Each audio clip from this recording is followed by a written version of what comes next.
Rolex दुनिया की एक ऐसी शानदार लग्जरी ब्रांड जो अपनी महंगी घड़ियों के लिए जानी जाती है। और इस $8 मिलियन के साम्राज्य की शुरुआत एक ऐसे अनाथ बच्चे से हुई जिसके पास कुछ भी नहीं था, ना ही माँ का प्यार और ना ही पिता का हाथ सर पर। लेकिन उसके डिटर्मिनेशन यानी कि इच्छा शक्ति ने उसे लग्जरी वॉचेस की दुनिया का बादशाह बना दिया। आज रोलेक्स घड़ियाँ स्टेटस का सिंबल बन चुकी है जो सिर्फ टाइम ही नहीं बल्कि पहनने वाले का समय भी बताती है। सन 1981 में जर्मनी के एक छोटे से कस्बे में पैदा हुए हैंस विल्स्टो ने केवल 12 साल की उम्र में अपने माँ बाप को खो दिया। हालांकि उनके 2 भाई बहन की जिम्मेदारी उनके अंकल ने उठाई। उनके अंकल ने उनके पापा की प्रॉपर्टी को बेचकर जर्मनी के एक अच्छे बोर्डिंग स्कूल एर्नस्टिनम कोबार्ग में दाखिल करा दिया। हैंस जहाँ अपने माँ बाप की मौत के सदमे में उबर नहीं पाए थे, वहीं उनके दूसरे कस्बे से आने की वजह से स्कूल के बच्चे भी उन्हें परेशान किया करते थे। लेकिन हैंस का मानना था कि उनके अंकल के डिसीजन ने उन्हें जल्द ही आत्मनिर्भर बना दिया। उन्हें एहसास हुआ कि जिंदगी में अभी आगे बहुत कुछ करना है और करना बाकी भी है। इन सभी परेशानियों के बाद भी उन्होंने अपनी जगह स्कूल के ब्राइट स्टूडेंट में बनाकर रखी। हैंस मैथ्स के साथ लैंग्वेज में भी काफी अच्छे थे, जिसने उन्हें फॉरेन में जाकर काम करने के लिए इंस्पायर किया। स्कूल के दौरान ही स्विस बॉय से उनकी दोस्ती हुई जो उन्हें स्विट्जरलैंड की कहानियां सुनाया करता था। जैसे कि आपको पता ही होगा कि स्विट्जरलैंड दुनिया की अपने लग्जरी वॉचेस की वजह से जाना जाता है। 19 साल की उम्र में अपना ग्रेजुएशन कंप्लीट करके हैंस स्विट्जरलैंड के जिनेवा चले गए। एक एक्सपोर्ट कंपनी में आयोजित अप्रेंटिस का काम करने लगे। अचानक एक दिन उनके फ्रेंड ने उन्हें कुनो कॉटन नाम की एक कंपनी का जॉब ऑफर दी। उस समय स्विट्जरलैंड की एक फेमस वॉच मेकिंग कंपनी थी। ऑफर को एक्सेप्ट करते हुए इंग्लिश कॉरेस्पॉन्डेंट क्लर्क की पोस्ट पर काम करने लगे। आज उनके बचपन के लैंग्वेज का इंटरेस्ट काम आ गया।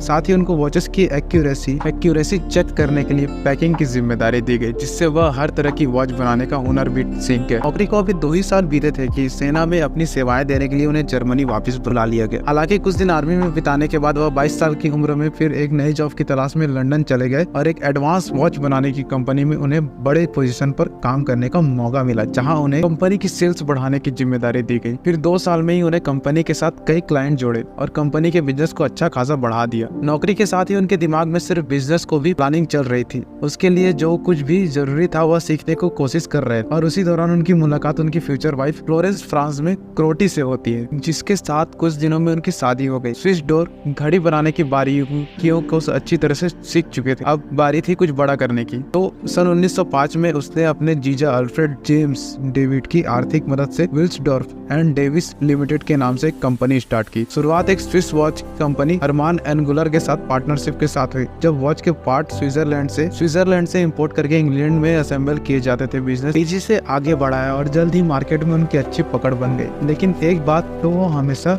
परेशान करती रहती थी। उन दिनों ज्यादातर जेंट्स पॉकेट वॉच यूज करते थे। रिस्ट वॉच सिर्फ औरतें यूज करती थी, ज्वेलरी की तरह, क्योंकि रिस्ट वॉचेस साइज में छोटी हुआ करती थी और इससे स्मॉल पार्ट्स की वजह नहीं थे। वो कभी फास्ट तो कभी स्लो हो जाते थे। लेकिन हैंस की पॉकेट वॉचेस यूज करना मुश्किल लगता था। हैंस को पॉकेट वॉचेस यूज करना मुश्किल लगता था क्योंकि वह साइज में बड़े होते थे और टाइम देखने के लिए बार बार पॉकेट से निकालना पड़ता था। एक प्रिसाइज्ड वॉच बनाने के लिए हैंस अगले कई सालों तक यूरोप के अलग अलग देशों में घूमते रहे। वॉच मेकर से रिस्ट वॉचेस की छोटी छोटी डिटेल्स के बारे में जानकारी ली। बाहर से जो भी सीखा उसकी मदद से उन्होंने अपना खुद का रिस्ट वॉच लॉन्च किया और धीरे धीरे क्वालिटी को इम्प्रूव करते गए। सन 1908 आते थे लोग उनके रिस्ट वॉचेस को पसंद करने लगे और वह इंग्लैंड के वॉच इंडस्ट्रीज के टॉप प्लेयर बन गए। विल्सडॉर्फ एंड डेविस लिमिटेड की जगह हैंस कंपनी का एक आसान नाम रखना चाहते थे जो हाई क्लास और अट्रैक्टिव और वॉचेस के डायल पर भी खूबसूरत लगे। 5 अक्षरों के नाम के लिए वह काफी दिनों तक काम करते रहे और अचानक उनके दिमाग में एक नाम आया, रोलेक्स, जिसे साल 1908 में रजिस्टर कर लिया गया। रोलेक्स के ब्रांड नेम से घड़ियों का प्रोडक्शन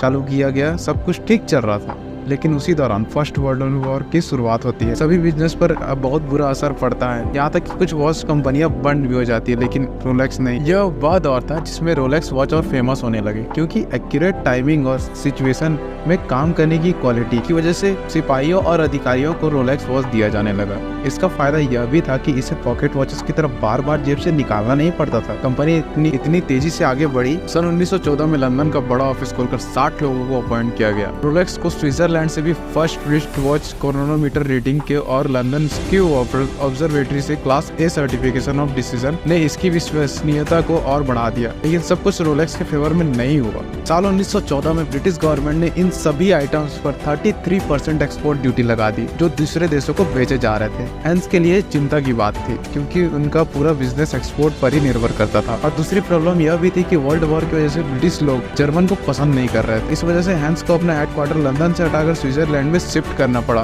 साल 1919 में रोलेक्स की ऑफिस स्विट्जरलैंड से जिनेवा शिफ्ट कर दिया गया, जहां आज भी रोलेक्स का हेडक्वार्टर्स है।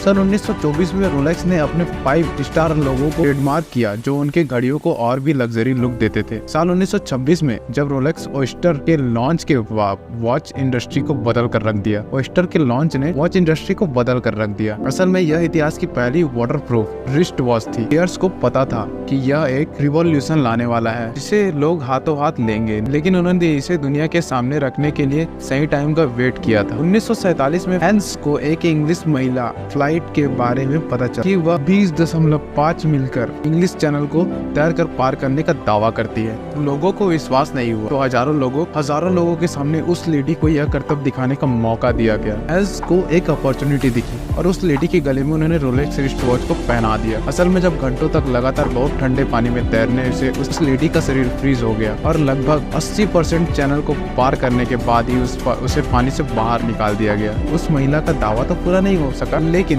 हैंस का काम हो गया था। रोलेक्स ओस्टर वॉच परफेक्ट काम करते हुए सबके सामने था। इसने लंदन के डेली मिल न्यूज़पेपर में इस इवेंट का ऐड करके इसका और प्रचार कर दिया, जिसका असर यह हुआ कि लोग उस वॉच के लिए क्रेजी हो गए और रोलेक्स अब पूरी दुनिया में एक रिवॉल्यूशनरी वॉच की तरह फेमस हो गई। हैंस ने कुछ और बेहतरीन मार्केटिंग स्ट्रेटेजी के जरिए रोलेक्स के लिए मार्केट में एक हाइप क्रिएट किया। एवलिन हाइप क्रिएट किया। सन 1928 में फेमस ब्रिटिश मॉडल एवलिन ने से रोलेक्स का प्रमोशन कराया और सारी डीलर्स के शॉप पर रोलेक्स डायरेक्ट और ऑयस्टर का फिश वॉल में जिंदा मछलियों के साथ रखा गया। सन 1933 में फिर एक न्यूज पब्लिश हुई कि एमटी माउंट एवरेस्ट पर एक फ्लाइट के क्रू मेंबर रोलेक्स वॉच पहने थे और सेटिस्फाइड थे कि फ्लाइट के दौरान भी वॉच प्रॉपरली काम कर रहा था। मार्केटिंग के अलावा रोलेक्स अपने न्यू मॉडल्स पर भी काम करता रहा और 1931 में रोलेक्स ऑयस्टर परपेचुअल लॉन्च किया, जो इतिहास की पहली वाटरप्रूफ और सिर्फ फाइंडिंग रिस्ट वॉच थी। इसमें मैनुअल चाबी भरने की जरूरत नहीं थी। सन 1947 में वर्ल्ड वॉर 2 शुरू हो गया और वहाँ जर्मन ब्रांड होने की वजह से यूरोपियन कंट्रीज में रोलेक्स का एक्सपोर्ट बंद हो गया, जिससे कंपनी का सेल्स में काफी गिरावट आने लगी।